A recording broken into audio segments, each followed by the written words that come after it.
Welcome back to the Inspire Health podcast, and thanks so much for taking the time to join us again on our series, Creating New Earth, a collaborative mission. And so we've been talking to all sorts of visionaries and game changers in the worlds of education, health, finance. I mean, you name it. It's been a big series just to look at new ways of creating new systems in the world. And we were just talking about this with Andrew on these different systems that seem to be changing and switching, and what can we create that's going to be a new way of doing things in the world. And so we came across Andrew when Tay and I did the Resonant Science Foundation. This is an organization that Nassim Harriman has, and they run a course called Unified Science Course for school kids.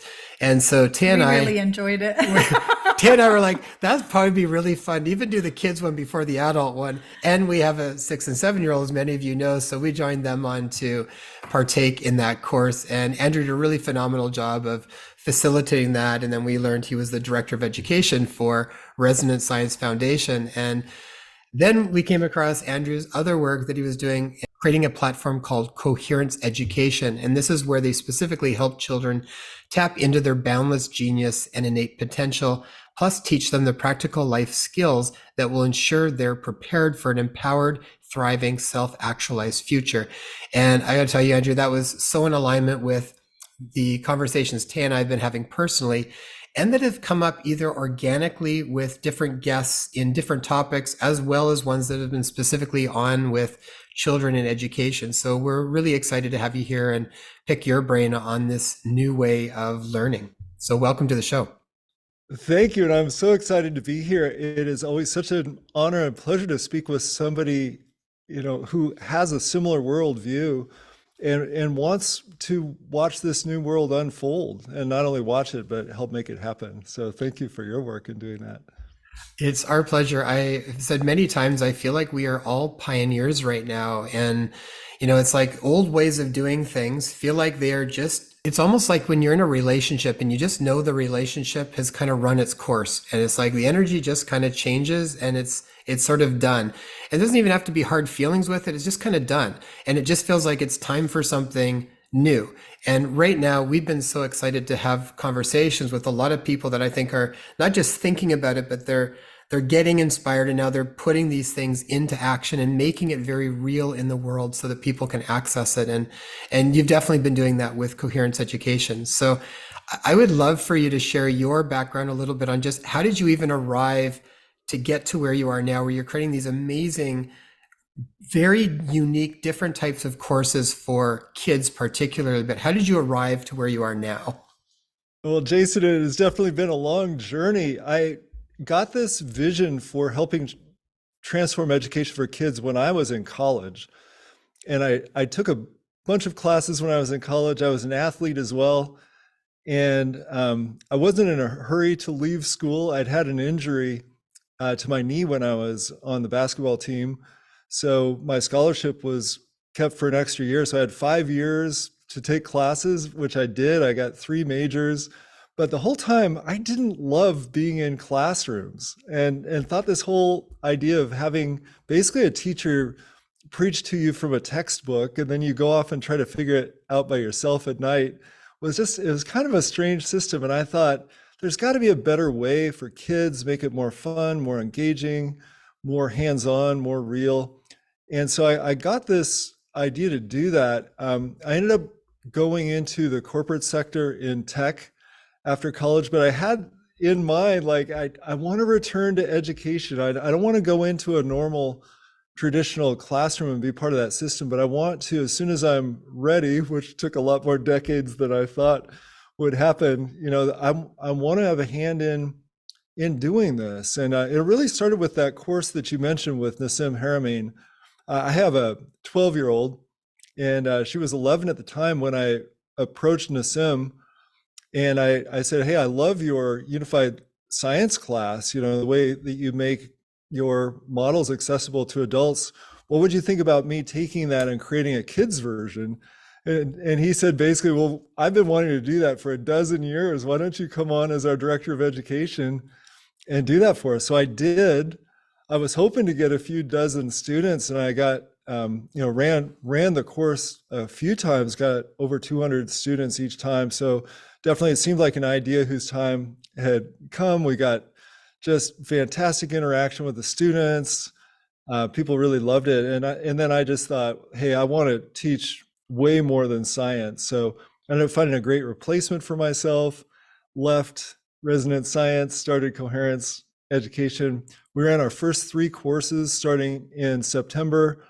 Again, super well received, and I'm just like, okay, that's all the information I needed from the universe. Let's go full force. So we're launching another 10 classes in the new year, and just feels like absolutely my life mission and my life dream to get this in motion. That's beautiful. Out of curiosity, what were the 3 courses that you started off with, Andrew?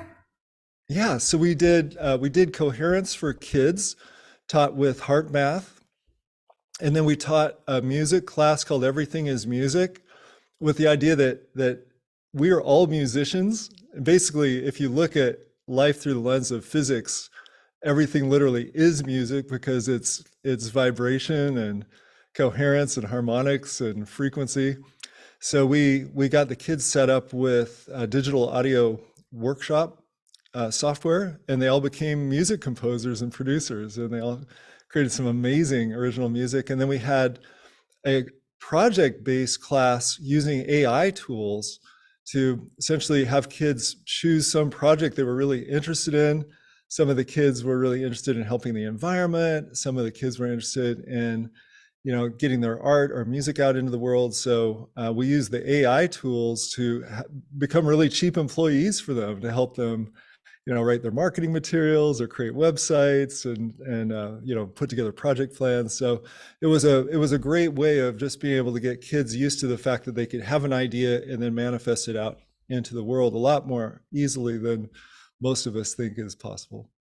That's So we had those 3 beautiful. courses.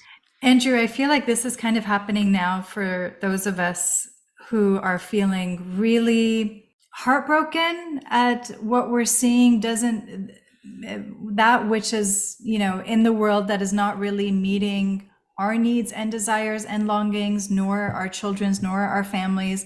We're stepping out of those systems that I feel like as children we were taught to actually abide within the boundaries of. And what's interesting is that even with us, so we have a 6-year-old, 7-year-old, and a 19-year-old.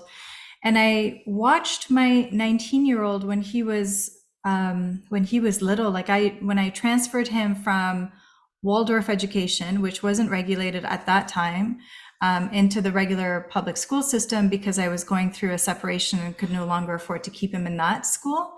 I'll post a couple of pictures of before and after here because I went back through a few of his material that I had kept from the time that he was a kid recently. And one of the pictures that I came across is the last picture that he took when he finished Waldorf. And then when I had him transferred to the regular public school system a year after, and I could see, and I could feel it at the time as a mother, but I could see even now the spark from his eyes, the sparkle, the enthusiasm in his body language completely changed within that 1 year period. And I know that when we moved so we moved from East Coast, central Canada to West Coast, just in the midst of COVID. It was around that time that we could have put our children into the school system as well. And there was no way we were going to do that again. So what we're feeling really excited to bring to our kids is so in alignment with what you're offering to the children as well. And I want to share more of this so that our parents and caregivers are aware of other options available outside of, or perhaps even if they're not ready to pull their kids completely from the school system, in combination with the schooling that the kids are getting exposed to. Wow, Taya, your story really struck me right in the heart because I think that's the biggest tragedy we can see as parents when our child loses that spark. and that enthusiasm for life, and I've seen that so many times, and it unfortunately it seems to be a product of traditional schooling where that spark gets doused. I'm sorry to hear that you had to go through that. Andrea, it kind of ties in though, from your perspective and just your experience with everything that you've seen and what's brought you to where you are now. Why do we need a new way of learning? What's missing? What maybe never should have been there? What needs to completely change around? Like what are we missing that, we people want to try and get from the conventional system, but it's obviously lacking in pieces. Even if and a lot of times the educators, I think, are doing their best that they can, but it's a system that's kind of, you're in a bit of a box and you can only go so far. But from your perspective, why do we need a new system of learning, and what does that entail? Well, I'm so glad you asked me that question. I think about that a lot. And what I really believe it comes down to, Jason, are the values of the school system. So our system has changed very little since 1892, at least here in the US. And that system was put together to create good factory workers and good people who obeyed the system. And so if you look at it in terms of the values were obey authority, trust their information, follow the rules, don't make mistakes. Those types of things that yeah, if you're working in a factory, it's super important. And then if you add higher education to those same values, then you get these good compliant white collar workers as well, who trust groupthink and trust other authorities and that sort of thing more than themselves. And really this whole, it was by design that these kids lost their connection to their own creativity because that was not valued. And then when you look at the people who really have changed the world, like people like Steve Jobs and Albert Einstein and a lot of the great artists we have in the world, and folks like Sir Richard Branson, they did horribly in school. And why do you think that was? Well, different value set. They believed in their own connection to the divine and their own creative spark. They trusted their own guidance more than they trusted the authorities. And so they mixed like oil and water. But when you look at the results, you look at what these folks created, you can't argue with the fact that that's really the right value set for us. And the fact that anybody who believes that we're all unique and we all have this unique contribution and we have our own set of skills and our own creative desires that are unique to us. As soon as you realize that, you realize, wow, our education system is just running off the wrong set of values.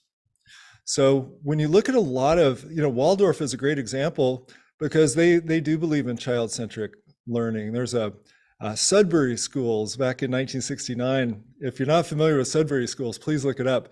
It's beautiful. They just allowed the kids to come in and design their own programs, based on what they wanted to do. The most famous example is one kid just wanted to fish. And so great, go out and fish.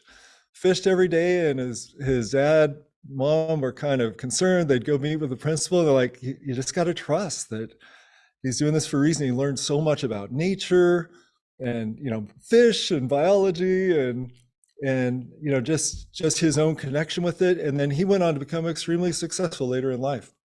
So that's what we want to do too. We want to really honor every child's unique connection, unique contribution, and they're drawn to do something. So let's find out what that is and help them do it.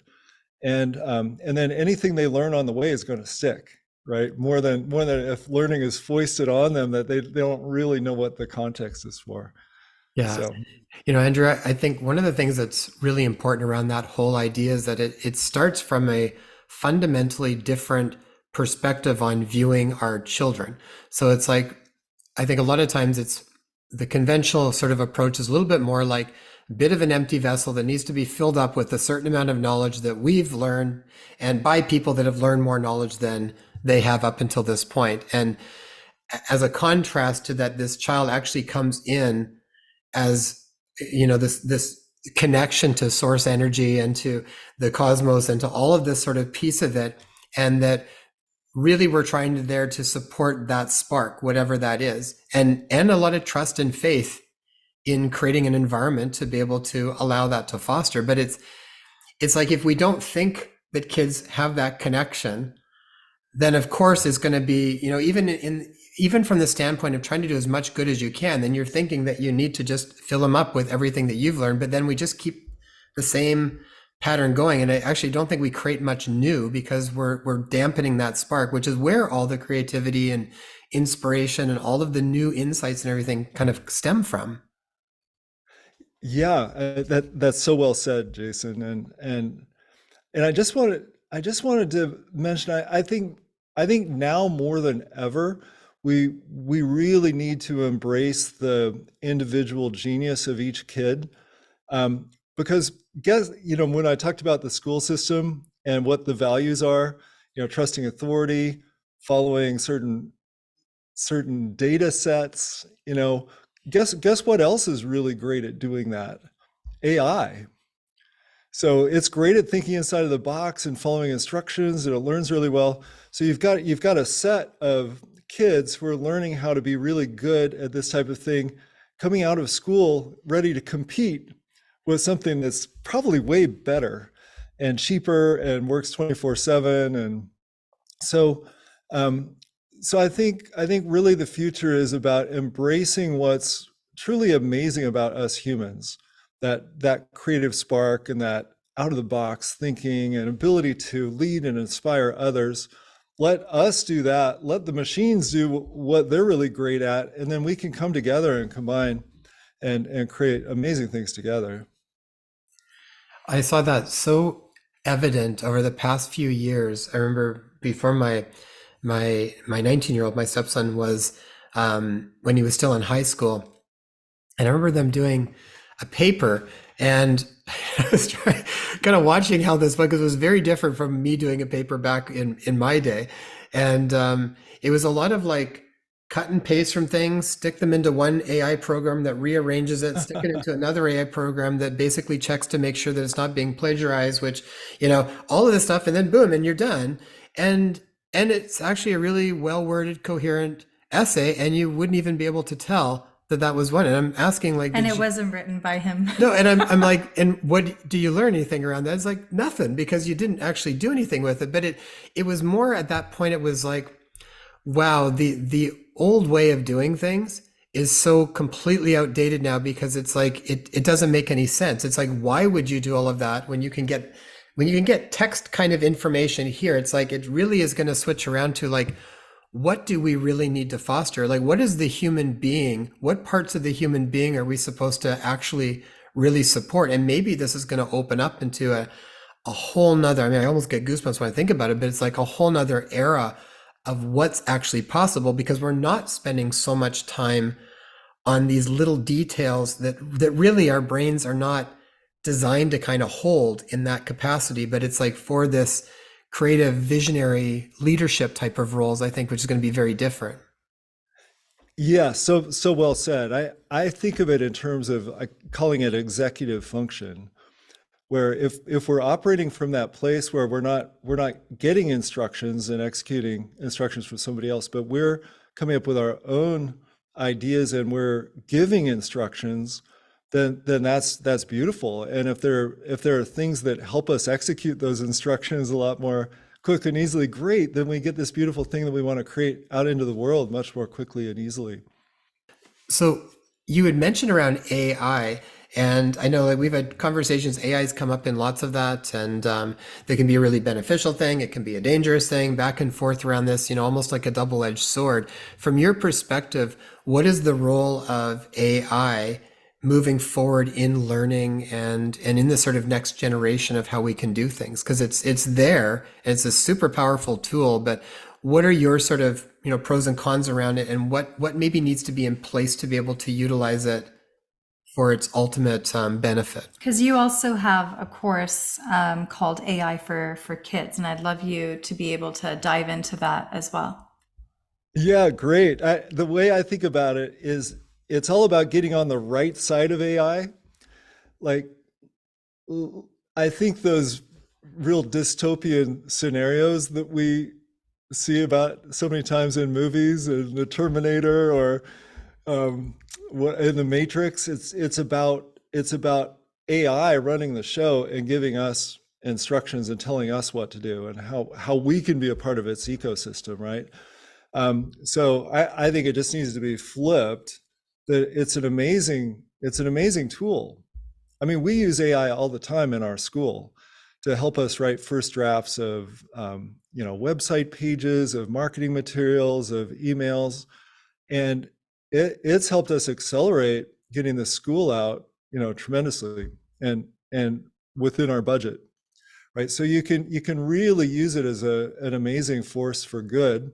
The truly important thing is to have it accelerate our mindset, knowing that, knowing what are machines really great at and what are humans really great at. You took the resonance science class, right? And we learned about the properties of the unified field. And when you look at the unified field, and the most amazing thing about it, and people who have delved into quantum physics, you've probably heard about this a little bit too. When you look at any little cubic centimeter of space, it has nearly infinite power. It is incredibly massive and brimming with just information. It's holographically connected to everything. So any information that's happening, even in another galaxy, is theoretically available right where we are. So, when you look at the unified field versus AI, AI has access to a lot of information and it can be very powerful, but it's nothing compared to the unified field. And guess what? We're all tapped into. We're all tapped into the unified field. And so that's why I think humans will always be ahead of AI, especially when it comes to when you look at the great thinkers and they talk about, Einstein talks about how he got the idea for the theory of relativity. It was mostly from playing the violin. He said he learned more from music in terms of understanding the way the universe works. So we as humans have this unique way of just creating these leaps in consciousness and ideas that I just don't think AI will ever be able to do. So as long as we really focus on what we're great at as humans, then we can use these other tools to do exactly like what you're saying. What if we could get everything done that we really needed to get done in 2 or 3 hours, and we had the rest of our time, to learn and be with our loved ones and make sure we're physically fit and healthy. Wouldn't that be a great world? So that's the way I see it. Mhm. Yeah, I would tend to agree with you on all of that as well. Well, and part of it, I think, when we're talking about even being we're connected to the unified field. I think also we almost, I mean, we're always connected to it, but I think we kind of almost feel like we get disconnected to it when we're not actually embracing a lot of these other things. To me, the types of information that you're talking about in these courses, that's going to organically help people actually connect more consciously to that and to all of the information that's available and all of the insights and the intuitions and all the other things that are going to come from that. So where I think a lot of times if we're doing stuff that is almost more robotic and AI like, and that's what we're training, we become less connected to the unified field. Yeah, I think there's no doubt about that. And on our website homepage, we have a really interesting NASA study that was done where they took their test for creative genius. It was in the late 60s. They applied it to a bunch of kids, and 98% of 5-year-olds tested as creative geniuses. And they followed the exact same kids and then tested them again when they were 15, and only 15% still tested as creative geniuses. And by the time they were adults, there were only 2% who were creative geniuses. And when they looked into why that was happening, they were absolutely convinced it was because of the educational system, disconnecting kids from their inner spark. So what we obviously want to do is we want to make sure that disconnection doesn't happen. So how do we do that? Well, that's why we teach the classes that we do. Every one of them is designed towards teaching the kids how to go inside. That was what our Coherence for Kids class was all about. It was basically a meditation class. But it's, how do you go inside and then tap into that unified field, because we all have access to it. So I think by just using that creative muscle a lot, which all little kids do, watch them play, they're just tapping into that creativity over and over again. So as we do that more and more, it's like a muscle. We stay connected more and we stay disconnected less. And that's really, I think, what we want with our kids, is to activate that muscle enough where it's just unbreakable. They're just always connected to that creativity. Andrew, do you find that there is an ideal age group to, how my background was in psychology, and it was like reiterated over and over and over again, like the first 5 years are critical to neural pathways being set a particular way, and then after that they're kind of set. And I know there's been a lot of debate around that since I've been out of school. But what are your thoughts on even the ideal time frame to start children in this way of thinking, where parents are really nurturing and cultivating and paying more attention to this inner spark as opposed to feeding them information? In other words, is there a time when it's too late, like kids are kind of set, or young adults are kind of set in their way of thinking, or is there always hope? Oh, I think there's always hope, and even for us older people, we can always, we're still uniquely human. We still have that spark. We can learn to reconnect, and we all do. We all have our little creative moments and creative flashes. But I think it's so important as if you are a parent with a really young kid, just keep them engaged in the things they're interested in for as long as possible. Ask what they want to do, have them make decisions, have them give you instructions, and then help them learn how to get those creative projects out into the world, where they can create something they're proud of and feel like a creative genius early on. But yeah, I think for the people who have, maybe like when you were talking about your son, once he went back to school, were you able to help him get reconnected, after that connection was kind of disrupted? It was personally a really challenging time, because I was heading into a dark night of the soul, and I kind of lingered there for a 5-year period. But I know that when Jason and I got together and I felt supported as a parent, it completely helped for me to show up in a much more capable and authentic capacity as a mother to my child at that point. But I know that even now, like just before starting this interview or this conversation, we were just speaking to my 19-year-old, and we were engaging in a discussion about,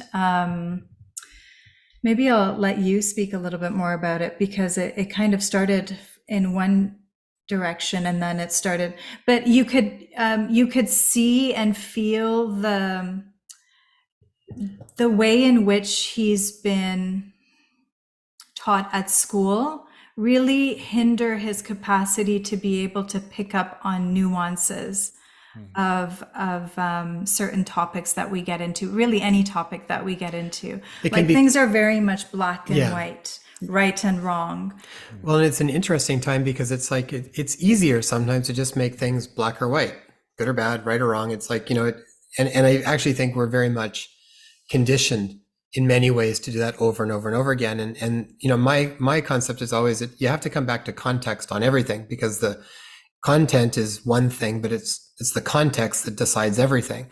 And so, and then that helps you constantly find new perspectives and think of things in different ways.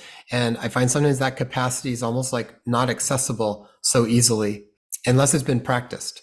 And he's also, it's his first year of university this year. And there's a lot of, his fixation right now is on money. Like it's all about money. He needs to make more money. He doesn't want to spend money. And it's interesting because we try to bring things to him from a completely different light than what he's typically, how he typically engages with life. So, you know, he calls us the hippie parents in that way. But we said, you know, what if money is just an exchange of energy? What if, you know, when you need it and you're really investing your time and effort onto things that make you, things that bring your own spark, your own inspiration, your own excitement for doing it. Yeah. Like letting And that be more the focus than your own abilities and your creativity online. What if that became the emphasis? And in the meanwhile, you also ask the question of how would it serve humanity? Like, how would it serve the humanity at large? How would it serve our world? And we bring that to him often, but I think he keeps going back to, well, this isn't going to pay my tuition. This is not going to help my life easier as far as getting the things I want. So we have these conversations with him often. Yeah, so we'll see what the next few years bring. Yeah, well, I'm sure just being around you two, it's I see that all the time with young people where you know your influence is seeping in, but it may not pop for them until later, but it's all getting in there. It's very and it's interesting that he's interested in money where obviously you guys know so much about entrepreneurial ventures and how to how to get something into the world that makes money. it's always interesting. I find like if any parents out there that have kids, these are like some of your biggest learnings back and forth with your kids. And they also challenge my thinking around stuff too, and it gets me to stop and kind of relook at what I'm doing. And so it's all been really beneficial.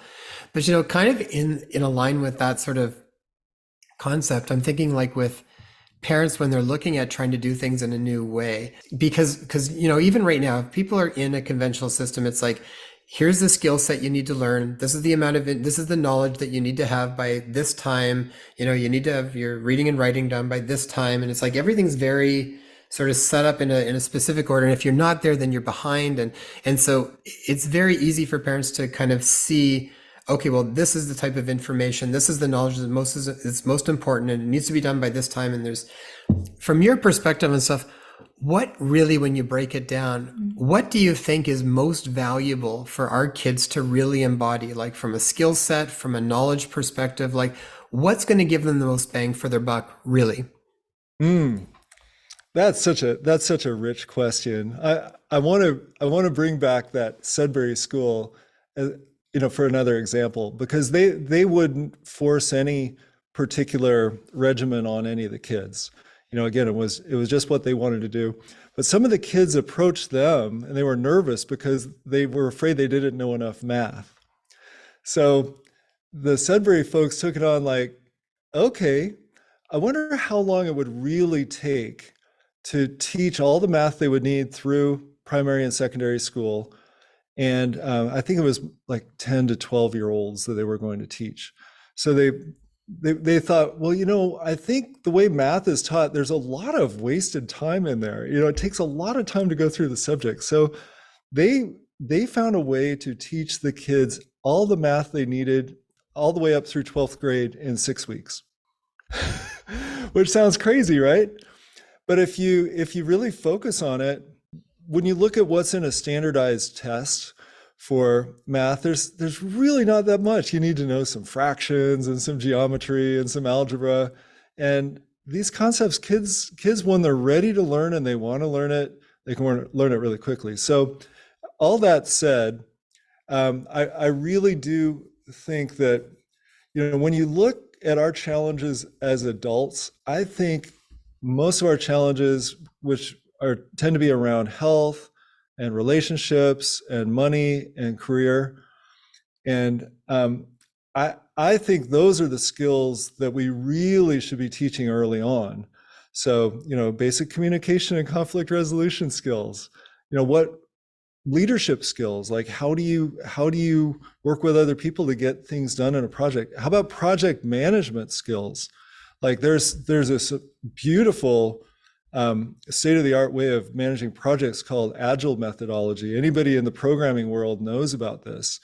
It's like so efficient compared to old ways of doing projects. So we're implementing agile into what we're doing, because how important is it to be able to get like back to this whole vision of getting everything you want done in 2 to 3 hours in the day, and then you have the rest of your time? Well, this type of agile project management can help you do that. So I guess I would like to encourage everybody to do like a really quick little meditation with me, and just go inside, look at maybe the top 3 or 4 or 5 biggest challenges you had over the last, depending on how old you are, since you entered adulthood, the last 10, 20, 30, however many years. And did it come down to, were those challenges related to your ability to communicate with people? Were they related to getting things done in life, kind of getting out of your own way? Were they related to your ability to just do basic things around money? And then I want you to imagine that you learned those things when you were still a kid. Like you learned those things, and a lot of us went back and had to learn these as adults. So let's say instead of learning these things as adults, we learned them when we were 10. Now imagine, where would you be now if you learned those things as a kid? Would those big challenges that you faced as an adult, would you have even faced them?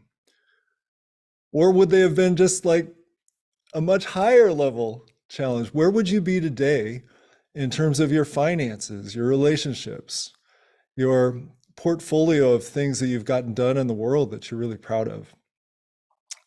And so now just imagine, if you do have kids, how much would you wish for them to have learned those things? Be learning those things early on, those things that really make a difference in life. The other skills will come. They'll learn how to pass tests. But those things that really make the biggest difference in our health and our finances, in our relationships and our family life, and executing on our ideas in a way that makes us proud of how we're doing things. How much would we want that for our kids? So that's why I'm doing what I'm doing. And that's why I care so much about every student who comes into our school. That's what I wish for them. They learn these things early. They just glide through life, and they're self-actualized, and they're making really big contributions, that just feel like an extension of them. Mm. That's beautiful, Andrew. And when we talked to Patrick Faringa he did the topic on unschooling, and we were talking about that, and same sort of idea that it's like when kids really need to learn, or when you need to learn something, you can learn it at rocket speed when you want to, and when the time's there. So even if you're struggling because you're trying to learn something that you're being told you need to learn by a certain point in time, when you need to, that can usually come on really fast. I mean, for myself, like I didn't care for math at all, hated math. But then when I was in university, and then when I actually realized what I wanted to do, and then I realized these were different things I had to get done in order to get there, it just changed. And then all of a sudden math became actually a lot easier and not nearly as much difficulty as I'd kind of made it out to be. So I think when the timing's right, all of these things can come online a lot faster. And different timelines for different children. Yeah. Like, I mean, we have 3 kids, and each of them have taken to even reading at very different times. My son was 16. My middle one was probably 5 when she said, "Can you sit down, and I want to know how to read this book?" And she was really interested, genuinely interested. And my youngest one, who is now 6, she reads but is not really too interested in doing it herself as yet. No, she likes dancing and singing, and Yeah. that's her thing. and drawing. Yeah. So very different stages for different children, for sure. Yeah, that's what I love about that Waldorf approach too. They don't force the kids to learn how to read early on. And why is they just think developmentally it actually can cause issues, and when kids are ready to learn to read, they'll learn to read. And I've seen that over and over again as well. Andrew, would you be able to just, in sort of as we're coming close to time now, would you be able to go through some of the different courses that are going to be coming out in 2024, just so that people have an idea of The courses that some you of the different offer. stuff that you're going to be offering? Yeah, I'm really excited to do that. So we're launching 5 new courses and starting in the middle of January. There's one called Manifesting Joy in Challenging Times. We've got some amazing guest speakers. We've got Greg Braden and Bruce Lipton, Kaya Roman, Dr. Beth McDougall, these real leading edge thinkers in terms of personal development. And the whole idea behind this course is, when you're having a great day, it's your birthday, you're having a great day, you're happy, everything just flows. It's just life goes better when we're in this state of joy. So it's about, how do we manifest joy in our life so that everything just goes better? And by the way, that connection we're talking about to the unified field, I believe the unified field is vibrating in a state of joy. So when we bring ourselves up to state of joy, we're in resonant frequency, and that's why we can create things so much more easily. So I'm super excited about that course. We're teaching everything as music again, just because it was so much fun. and the kids came up with amazing songs. A lot of kids who didn't consider themselves musicians when they started definitely did at the end, and they all became songwriters. We're teaching universal geometry, which again is based on how the unified field builds the world around us. So we get into all the phi ratios and Fibonacci sequences and tetrahedrons and all that create everything. So our whole idea there is to make math come alive, show that these simple math ratios are what really build our world. So it's really a math class, but I think the kids are going to have a great time. Just like we did in Unified Science for Kids, we're going to be building structures with toothpicks and marshmallows, and and be able to see the world differently afterwards. We have our first art class that we're putting out. Actually, my 12-year-old daughter is a co-teacher. She's quite a great artist, and it's called Creative Character Design. So most kids and most people, when they're sketching, isn't it great to be able to sketch a character, different styles? We're going to be delving into anime style, different types of character design, teach basic anatomy, how to draw different figures. I'm looking forward to taking this class because my sketching needs to catch up a little bit, so my daughter doesn't ridicule me quite so much when we go to those restaurants and you have the crayons and the tablecloths, and she's like, "Dad." And then we're teaching our AI for Kids class as well. So kids are going to pick their own projects. We're going to work with them individually to come up with their path of purpose, as Foster Gamble calls it. And once we identify what it is they really want, we're going to be running these 2-week project sprints with them, and by the end of the course, they're going to have something they're really proud of out in the world. And after that 8-week session, we're going to be teaching ancient civilizations, which is really a critical thinking class. We're going to talk about like mainstream explanation for things like how the pyramids are built versus like the ancient aliens version versus other versions. And then kids will come up with their own. They'll look at the logic and evidence and decide, which one makes the most sense for them. We're doing a class called Friend Magic, which is all about creating great friendships. It's really a communication class and a manifestation and relationship class early on. Animal communication, we're going to be bringing on some amazing expert animal communicators. We put out a survey of the classes that the families and kids wanted to take, and actually animal communication was number one. So I was like, okay, we're teaching animal communication. We're teaching a dance class called Up Level Your Life with Dance, similar to the music class where kids creating their own music. These kids are going to be choreographing their own dances. We'll have a massive dance party at the end, showing all these amazing things. And we have Robert Wagoner, who's an expert in lucid dreaming, teaching a lucid dreaming class. So how do you take interactive control of your dream life so you can really be consciously a part of your dreams and get information from them? And that third of our life that we spend asleep, you can create a new type of relationship with that. So that's what we've got coming up. That Thanks for sounds asking. amazing. So just to clarify that these are all online, correct? That's correct. They're all online. They're all live. So we make them as interactive as possible. We do lots of hands-on breakout room exercises. The second half of every class, we don't assign homework. So we basically do it in class. So the second half of every class is live with the teachers helping the kids with their projects and the kids helping the kids with their projects. So yeah, they're all live. We are coming up with a recorded only version. Some people around the world, it's not practical for them to join us live, and so we're just launching that option as well. Awesome. And as far as age groups, what would you say as far as the ages for these classes? We recommend 8 to 18. It works really well. You guys probably noticed that in Unified Science, like a lot of the youngest kids ask the best questions, because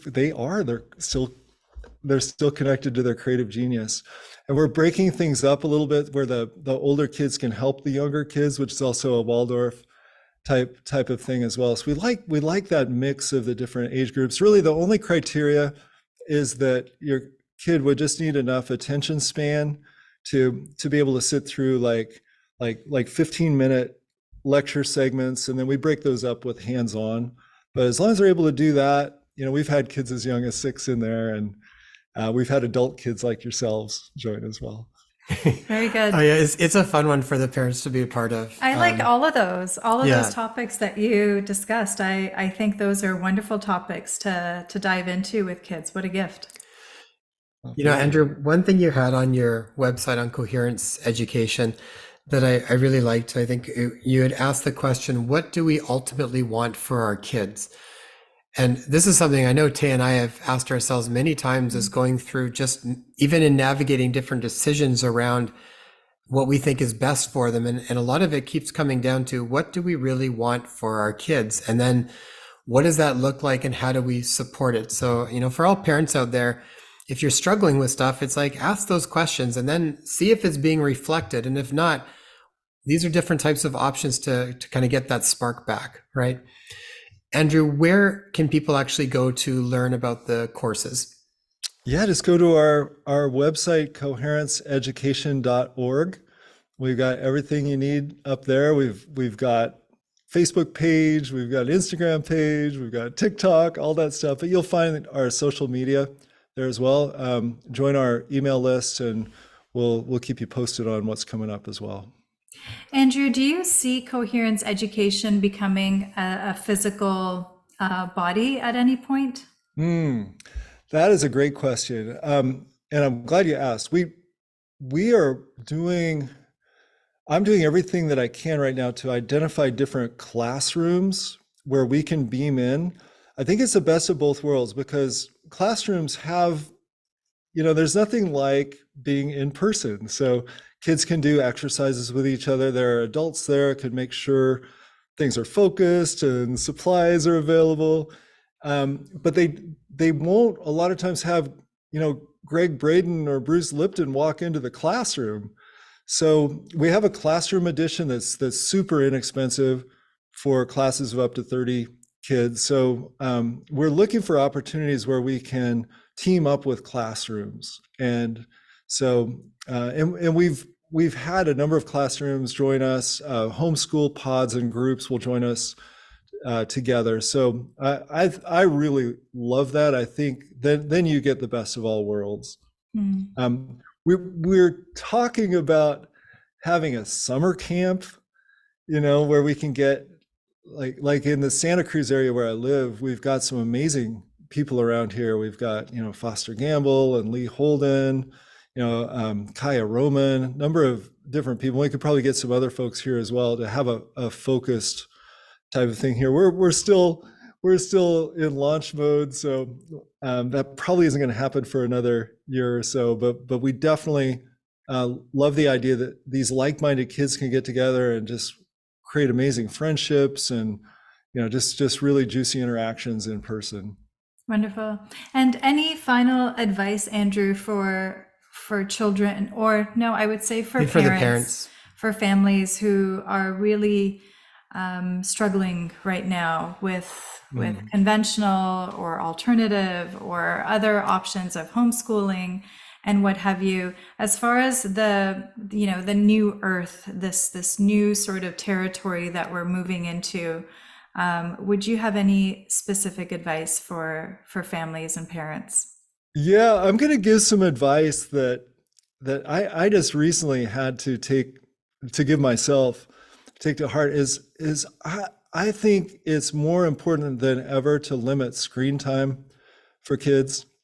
Dealt with that myself recently, where I believe in letting my child choose their own course, but these things are so addictive, and they really go deep into programming our psyches, right? So I've noticed such a huge change since really limiting screen time, and then the alternative activities that come up when they're not on the screen are tend to be so productive, because then they really are starting to use their own creative imagination. So I think that's even more important than maybe getting kids out of conventional school, is just watching what's being fed into their brains. It can be very insidious, and some time on great, but it just can't be. I think there are kids who are just on it all the time. So I would say that's the first thing. Another thing is just try one of our classes. See what it's like to, if kids are going to a conventional school where it's like trust this power outside of yourself. See what happens when they're in an environment where it's like, no, trust what's inside of you. That's what's really important. So find a class like ours or something else that really helps nurture that unique identity of the kid. That's wonderful, Andrew. I really feel like that's a super important message to take home. It's this idea of coming back to a place of self-authority. It's like, can we really honor that and then bring more of that into the world? Because to me, that's what the new earth is. It's more and more people operating from that place and bringing their own uniqueness into the world. That's what's going to make everything beautiful. Yeah, and then not only bringing it inside, but also recognizing everybody else's unique Yes. contribution, and really just seeing how glorious that is. And then all of a sudden, when we have that going on, all that, we drop our differences, we really embrace our differences in terms of that unique contribution. And then we have vibrant communities, and really it's these communities that are going to be the antidote to those top-down systems that are failing. Yeah, absolutely. Andrew, that was absolute pleasure. Thank you so much for taking the time. All of those links will be in the show notes, so people can click on that and go and check out Coherence Education. Andrew, absolute pleasure. Thank you so much. Yeah, and my pleasure. What a beautiful couple you are, and just want to thank you so much for showcasing the type of information that you are, and just knowing that you two are going to create so many great things in the world too. I'm glad to be part of the new earth with you. Thank you. Thank you, Andrew.